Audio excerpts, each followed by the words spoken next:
Imagine a world teetering on the precipice, not just of victory or defeat, but of a profound, soul-crushing despair. What if you found yourself trapped? The very ground you stood on a frozen tomb, surrounded by an enemy renowned for its unyielding brutality. Your supplies dwindling, the biting winter winds your constant tormentor, and the chilling certainty that death, or worse, an unspeakable captivity, was not merely possible, but a grim inevitability. This wasn't a hypothetical thought experiment.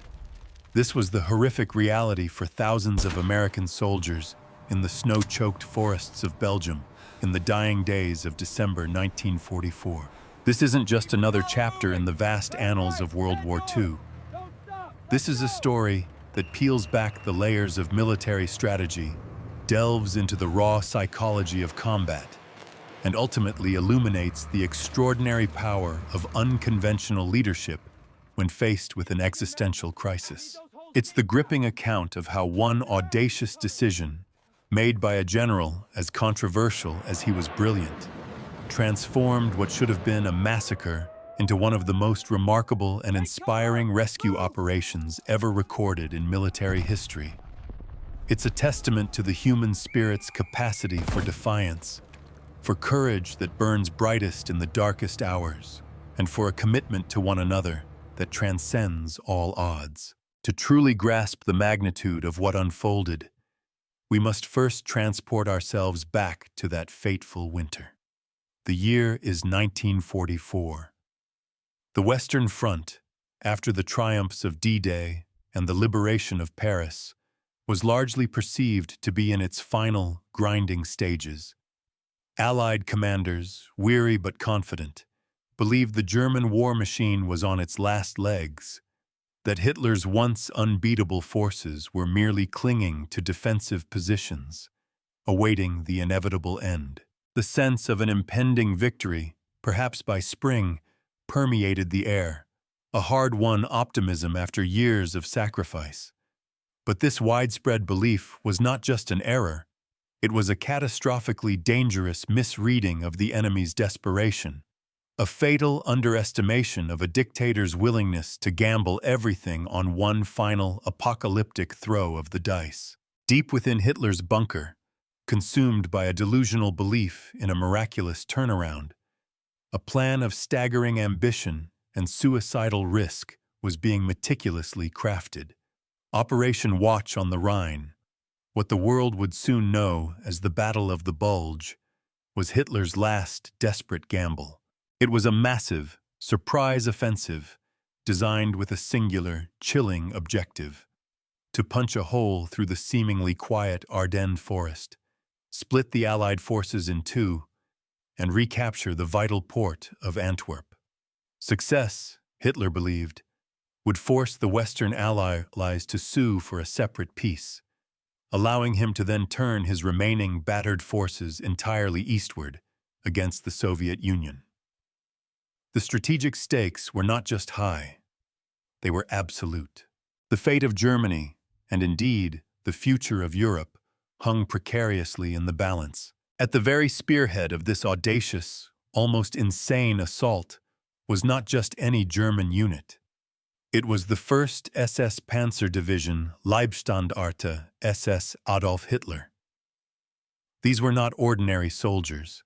These were Hitler's personal guard, fanatically loyal Nazi troops, hardened veterans who had carved a path of destruction across Europe, from the initial blitzkriegs in Poland and France to the brutal, unforgiving Eastern Front. Many among them had survived the hellish meat grinders of Stalingrad and Kursk, witnessing both the Reich's greatest triumphs and its most desperate hours.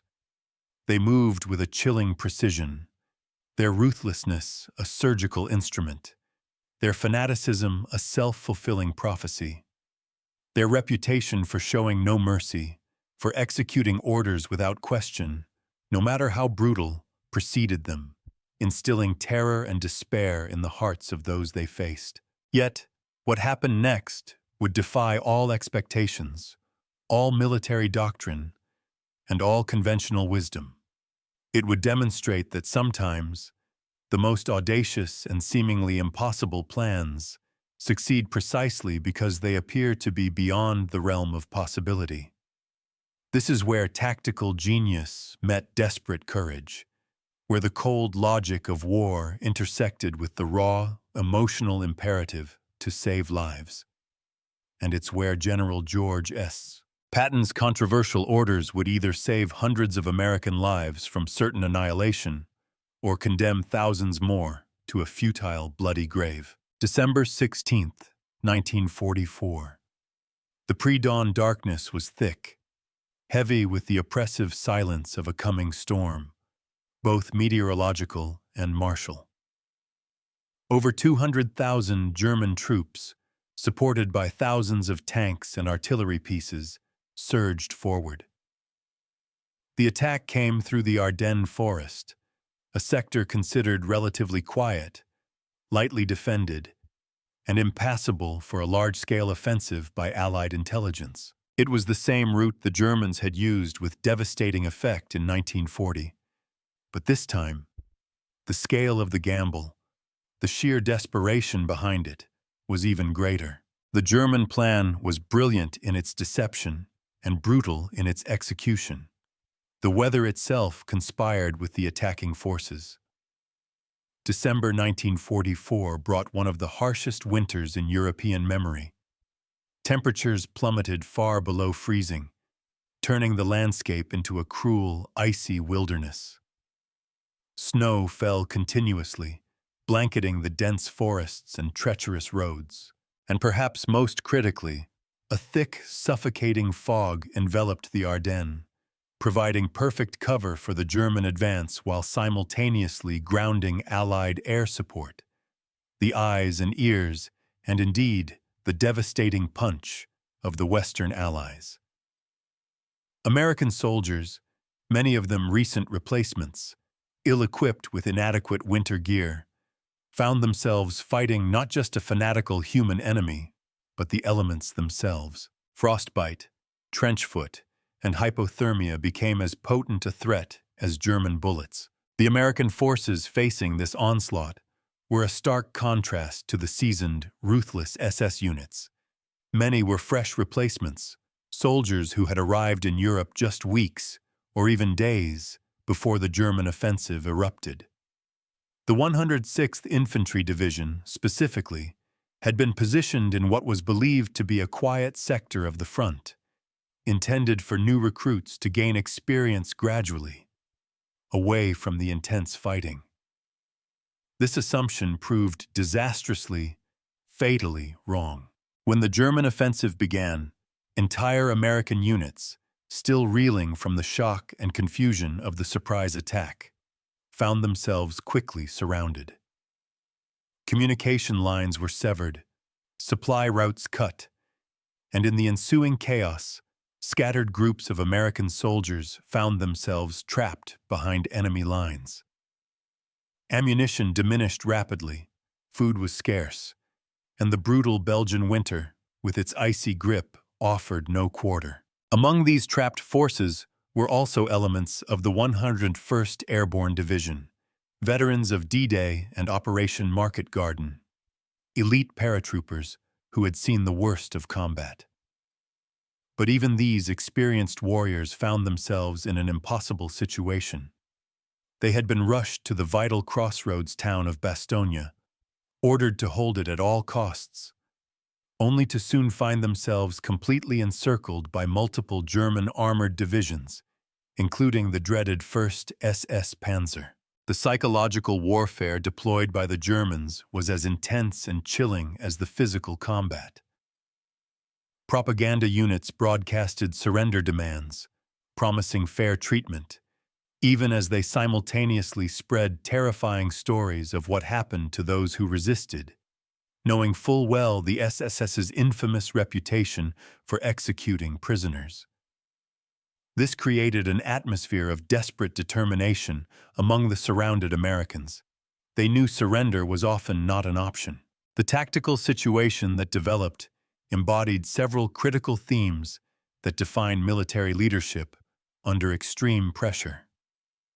First, was the harrowing concept of calculated risk versus certain destruction.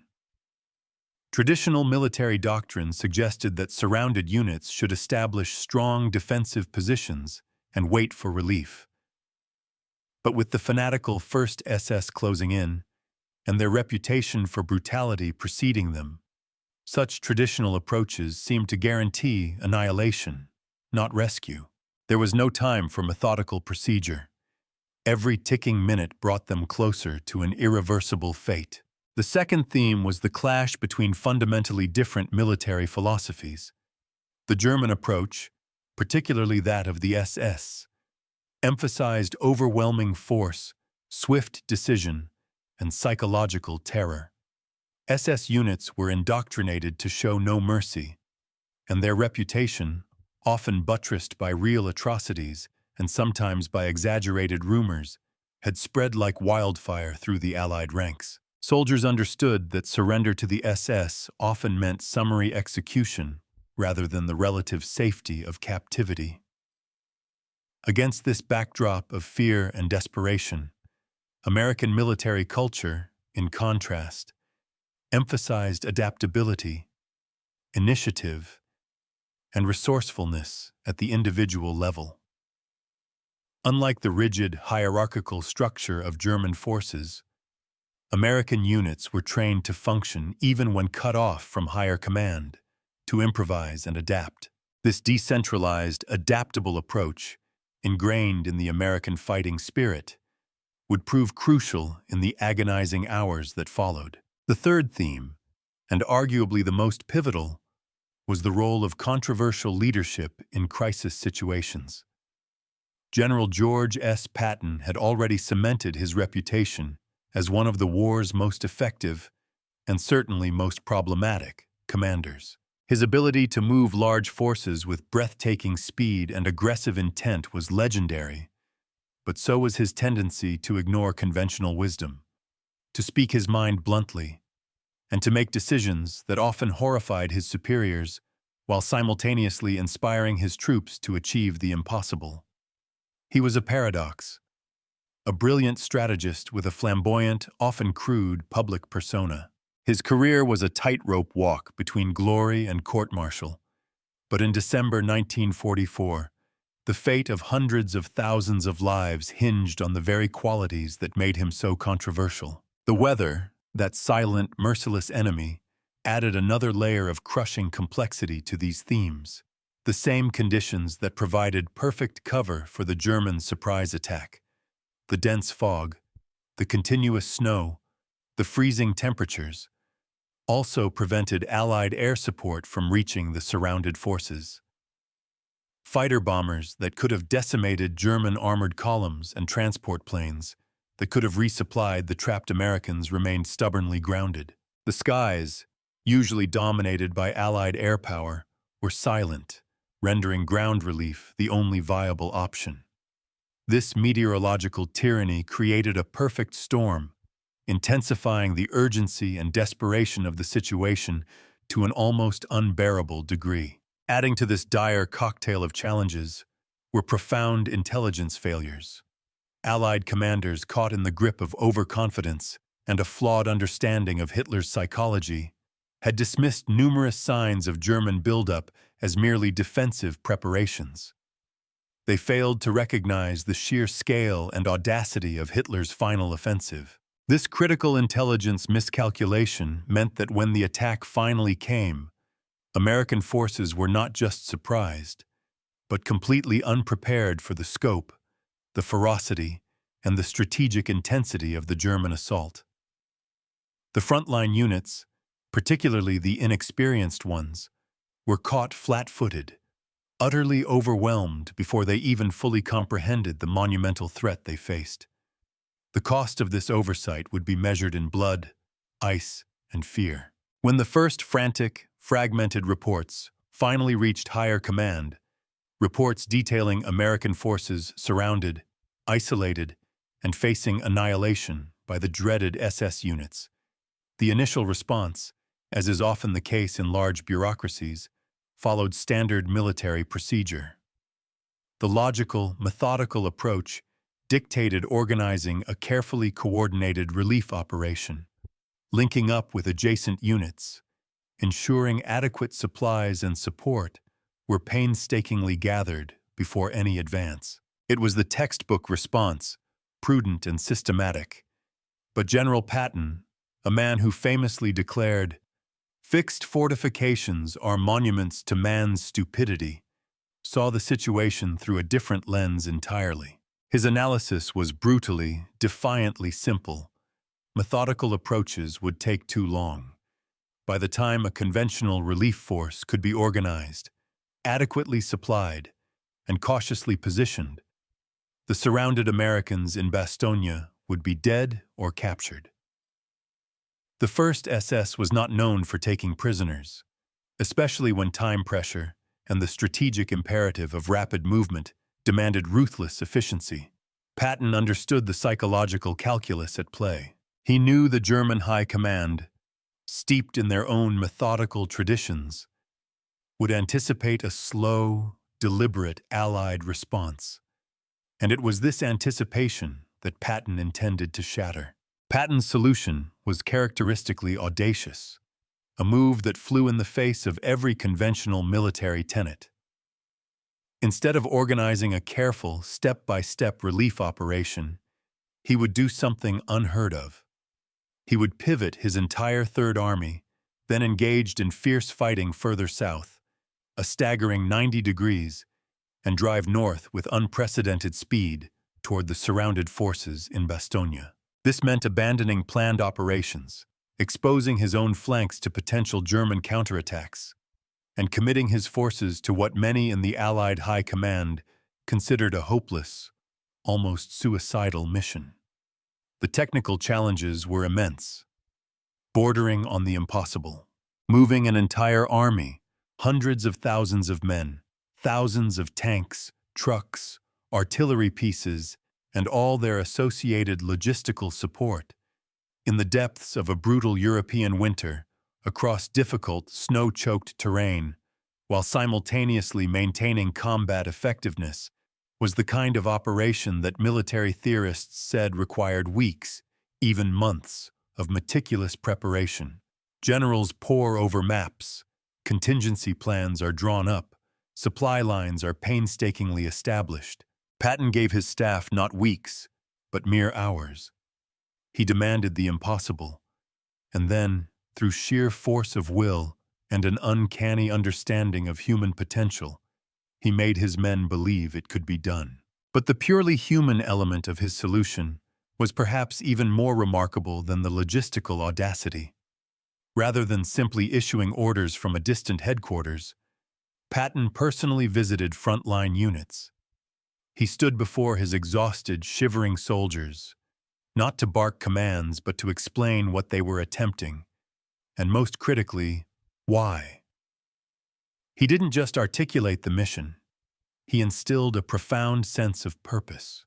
He told his soldiers that their fellow Americans, their comrades, were depending on them, freezing and fighting for their lives in Bastogne. He drove home the message that the SS, with their fanatical loyalty and ruthless efficiency, were counting on American forces being too slow, too cautious, too bound by conventional thinking to respond effectively. His message was direct, unapologetic, and infused with his characteristic blend of bravado and conviction. They were going to prove the SS wrong, and they were going to do it in a way that would become legend. This wasn't just about saving surrounded troops. It was about something far larger.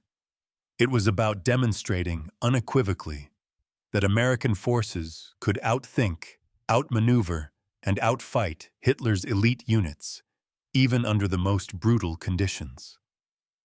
It was a psychological war as much as a physical one, a declaration that the American will to fight, to protect its own, was unbroken and unbreakable. The logistical complexity of Patton's plan was truly staggering, a testament to the organizational genius of his staff and the sheer grit of his troops. Entire supply lines, meticulously established for the Army's previous southbound advance, had to be rerouted overnight. Fuel, ammunition, and medical supplies, critical for any offensive, had to be redirected from planned operations, often at the cost of those operations, to support this audacious relief effort. The entire intricate web of wartime logistics had to be unraveled and rewoven in a matter of hours, under immense pressure and in the dead of winter. Quartermaster units, often the unsung heroes of military campaigns, worked around the clock, pushing exhausted drivers and overloaded trucks through treacherous, icy roads. Engineer units were equally pivotal, working heroically through continuous snowfall and sub-zero temperatures to clear roads and construct new bridges or reinforce existing ones, capable of supporting the weight of armored divisions moving at unprecedented speeds. They carved pathways through snowdrifts, sometimes several feet deep, ensuring that the heavy tanks and artillery could maintain their relentless northward momentum. It was a logistical and engineering ballet performed under the most hostile conditions imaginable, a race against time where every minute counted. Communication presented another critical challenge. Radio frequencies had to be reallocated, new code words established on the fly, and coordination protocols developed for units that, in many cases, had never worked together before. The fog of war was literal and metaphorical. Maintaining operational security was paramount. German intelligence could not be allowed to anticipate the relief effort, or it would be doomed to failure. The airwaves crackled with encrypted messages. Commanders communicated directly, often in defiance of established chains of command, driven by the urgency of the mission. The psychological preparation of the troops was equally, if not more, important. Patton understood that his soldiers needed to believe not just in the mission itself, but in their own ability to accomplish the seemingly impossible. He spoke to his troops not just of orders, but of shared purpose. He reminded them of American technical superiority, of the justice of their cause against Nazism, and most powerfully, of their profound responsibility to their fellow soldiers who were counting on them for survival. He infused them with a sense of collective destiny, igniting a spark of defiant determination in the face of overwhelming adversity. This wasn't merely troop motivation. It was a masterclass in psychological warfare directed at his own men, transforming weary soldiers into an unstoppable force. Patton's decision to attempt this rapid, high-risk relief operation generated intense controversy, both at the time among Allied commanders and in subsequent historical analysis. Critics, then and now, argued that he was gambling with the lives of thousands of soldiers to save hundreds, that the risk of catastrophic failure for the entire Third Army was simply too high. Some suggested that his notoriously outsized ego was driving tactical decisions that should have been based purely on dispassionate military logic and prudent risk assessment. The weight of such criticisms was not insignificant. To risk so much for a perceived smaller gain seemed, to many, strategically unsound. The moral complexity of the situation was undeniable, and it forced military leaders to confront terrible ethical dilemmas. Traditional military ethics emphasized the preservation of the maximum number of lives, weighing the aggregate good over individual units. From this utilitarian perspective, risking an entire army to save a few surrounded units seemed questionable at best, perhaps even irresponsible. But Patton's counter-argument was equally compelling, resonating deeply with the moral code of soldiers. Allowing SS units to massacre American prisoners, to leave thousands of their own to die or be captured, would have devastating and potentially irreparable effects on morale throughout the entire Allied forces, shattering the vital bond of trust between command and the fighting man. It would be a moral victory for Hitler, a devastating blow to the soul of the Allied cause. There was also a crucial strategic dimension to Patton's decision, one that extended beyond the immediate relief of Bastogne. Hitler's offensive was designed to create precisely this kind of crisis. Situations where Allied commanders would be forced to make impossible choices between bad alternatives, to bleed them dry, to fracture their resolve. By responding aggressively, audaciously, and offensively, rather than defensively or methodically, Patton was refusing to allow the Germans to dictate the terms of engagement. He was snatching the initiative back, turning Hitler's desperate gamble into a trap of his own making.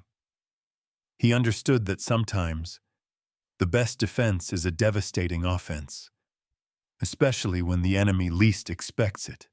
A comparison with other military leaders of the era further reveals the uniqueness of Patton's approach.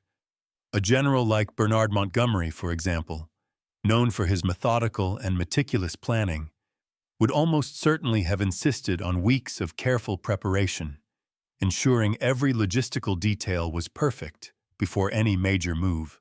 General Omar Bradley, known for his cautious and measured approach, would likely have sought to minimize risks through extensive coordination and conservative deployment.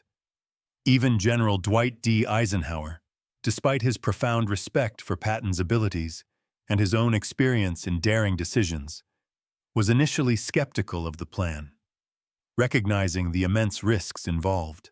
Patton, however, operated on a different plane, driven by an instinct for speed and aggression that often defied conventional military wisdom.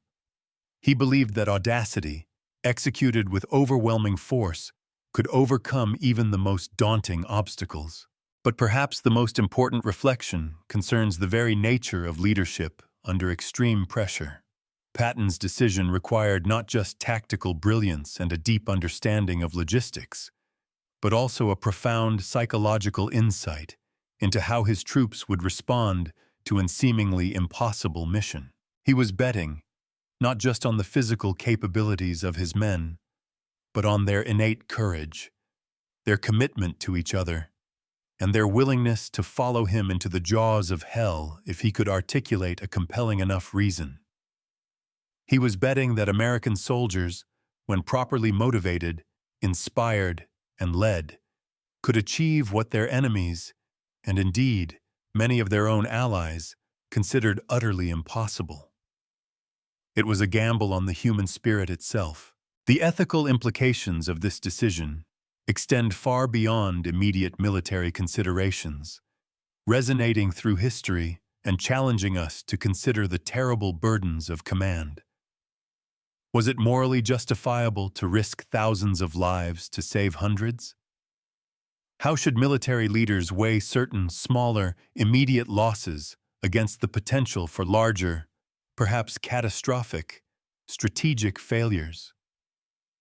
These are not questions with easy answers. They plunge us into the heart of moral philosophy, demanding we confront the agonizing choices that define wartime leadership, where every decision is stained with blood and doubt. But in this instance, Patton's gamble was justified not just by the tactical outcome, but by the preservation of a crucial moral principle, that no soldier would be abandoned. Historical analysis reveals that Patton's decision was profoundly influenced by his deep understanding of both American military culture and German military psychology. He believed that German commanders, despite their renowned tactical excellence, were fundamentally rigid in their thinking, bound by established doctrines and predictable responses. They planned for methodical, logical counter-responses to their offensive. They would be psychologically unprepared, perhaps even unable to conceive, of the kind of rapid, decisive, and overwhelmingly audacious action he was planning.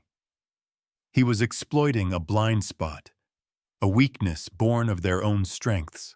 The weather factor, that relentless, unforgiving force, added yet another layer to the ethical complexity. The same harsh conditions that made the relief operation unimaginably difficult also made the situation of the surrounded troops in Bastogne exponentially more desperate. Every hour of delay meant more American soldiers dying from exposure to the brutal cold, succumbing to untreated wounds, or falling victim to the notorious SS execution squads. Time was not just a factor, it was the ultimate arbiter of life and death, an inescapable pressure that magnified every strategic and ethical consideration. What happened next would not just change the course of the Battle of the Bulge, it would enter military legend, a story whispered around campfires and studied in war colleges for generations to come. Patton's Third Army executed what many still consider the most remarkable rapid redeployment in military history. In less than 48 hours, a time frame that defied all conventional military wisdom, entire divisions changed direction, moved through the harrowing winter weather over difficult, snow-choked terrain, and struck German forces that had considered themselves safely positioned behind their own lines, utterly oblivious to the impending American storm. The 1st SS Panzer Division, accustomed to facing demoralized, retreating enemies or weary, static defenders, suddenly found themselves fighting desperately motivated American troops who seemed to appear from nowhere, attacking with an unexpected ferocity. The psychological impact on the German forces was devastating. SS commanders, who had planned to finish off the surrounded American forces in Bastogne, instead found themselves scrambling, fighting for their own survival. Their entire strategic timetable shattered by Patton's lightning thrust. The audacious countermove had caught them entirely off guard, turning the hunter into the hunted. Their elaborate plans, their ruthless efficiency, were undone by a single brilliant act of defiance. The relief force that finally broke through to Bastogne on December 26th, Christmas Day, had passed in bitter fighting, consisted of elements from multiple divisions, all coordinated in an operation that had seemed impossible just days earlier. Tank crews, who had been advancing south toward entirely different planned objectives, suddenly found themselves spearheading a desperate assault north, crashing through heavily German-held territory. Infantry units that had been preparing for static defensive operations were abruptly conducting offensive maneuvers, fighting their way forward in sub-zero temperatures, often in hand-to-hand combat. The scene in Bastogne was one of unimaginable relief and raw emotional power. The surrounded American soldiers, who had prepared themselves for certain death or capture, who had endured days of relentless shelling, freezing cold, and dwindling hope, watched in disbelief and then roaring elation as Patton's tanks, mud-splattered and battle-scarred, smashed through the German lines. The relief wasn't just physical, it was spiritual, a profound reaffirmation of their nation's commitment, a sacred vow that no soldier would be abandoned. Even when the odds seemed utterly impossible, their country had come for them. Hope, which had flickered so precariously, was now a roaring flame. The immediate tactical results of Patton's audacious decision were dramatic and far-reaching. The 1st SS Panzer Division, which had seemed on the verge of achieving a devastating victory, found itself retreating in disorder, its morale shattered, its reputation for invincibility tarnished. Other German units that had committed to the offensive were forced to redeploy rapidly to meet Patton's unexpected thrust, disrupting Hitler's entire strategic plan. The Bulge, initially a terrifying German breakthrough, was now being rapidly contained, the momentum shifting decisively back to the Allies. But the true impact of Patton's decision extended far beyond this single engagement. It sent an unmistakable message to German commanders. American forces were capable of rapid, decisive, and unconventional action that contradicted their stereotypes about American military culture being slow and methodical. It showed Allied troops that aggressive, bold leadership could overcome seemingly hopeless situations, fostering a renewed sense of confidence and unity. The psychological impact on both sides was profound and long-lasting. German forces, who had begun the offensive with the confidence that they could exploit Allied predictability, discovered that American commanders were capable of the same kind of audacious decision-making that had characterized German successes earlier in the war. It was a wake-up call, a shattering of their preconceived notions. American forces, in turn, learned a vital, visceral lesson. Their leadership would take extraordinary, even reckless, risks to save surrounded units.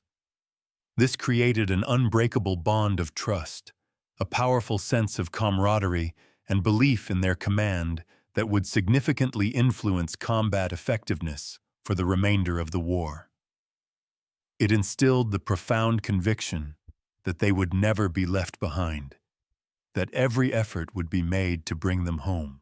Most importantly, this event established a precedent that would influence American military doctrine for generations. It cemented the willingness to take calculated risks to save surrounded forces, the emphasis on rapid response over overly methodical preparation, and the enduring belief that audacious plans sometimes succeed precisely because they seem impossible. These principles, forged in the frozen crucible of the Ardennes, would echo through subsequent conflicts, from the Korean War to Vietnam, from Desert Storm to the conflicts in Afghanistan and Iraq. The ethos of no man left behind, so central to American military identity, found one of its most powerful and defining expressions in Patton's relief of Bastogne. The men who survived that December encounter in the Belgian forests went home with a story that embodied everything Americans wanted to believe about their military. That courage could overcome superior numbers, that inspired leadership mattered more than mere equipment, and that no soldier would be abandoned as long as American forces had the strength and the will to fight. They carried with them the indelible memory of a moment when the impossible was not just attempted, but achieved. Today, when military historians study rapid deployment and relief operations, they inevitably return to Patton's decision in December 1944. It remains a masterclass in crisis leadership, a definitive demonstration of how unconventional thinking, combined with raw courage and unflinching resolve, can turn the most desperate situations into legendary victories. The 1st SS had them surrounded. Winter was closing in, its icy fingers tightening around their throats. Death seemed certain, a grim, foregone conclusion. Then, Patton's orders changed everything, not just for the hundreds of soldiers who lived to tell the tale, those who gazed upon the arriving tanks with tears of relief streaming down frost-bitten cheeks, but for the entire American understanding of what becomes possible when unyielding courage meets an unprecedented opportunity on the battlefield. In those frozen forests of Belgium, amidst the snow and the carnage, ordinary soldiers became heroes, and a controversial general, often reviled as much as he was admired, earned his indelible place in the pantheon of military greatness. He proved, beyond any shadow of doubt, that sometimes the most audacious, the most seemingly impossible plan, is not just a viable option, but the only one that can deliver victory, honor, and redemption. The legacy of that December decision continues to influence military thinking today, a powerful reminder that in the darkest hours of conflict, when conventional wisdom offers only pathways to defeat, sometimes the most impossible plan is not just an act of desperation, but the very genesis of triumph. It tells us that true leadership lies not in rigid adherence to doctrine, but in the visionary courage to break it, when doing so means saving lives and securing the future. It's a timeless lesson in audacious leadership, unwavering commitment, and the enduring power of the human spirit to overcome what seems utterly insurmountable.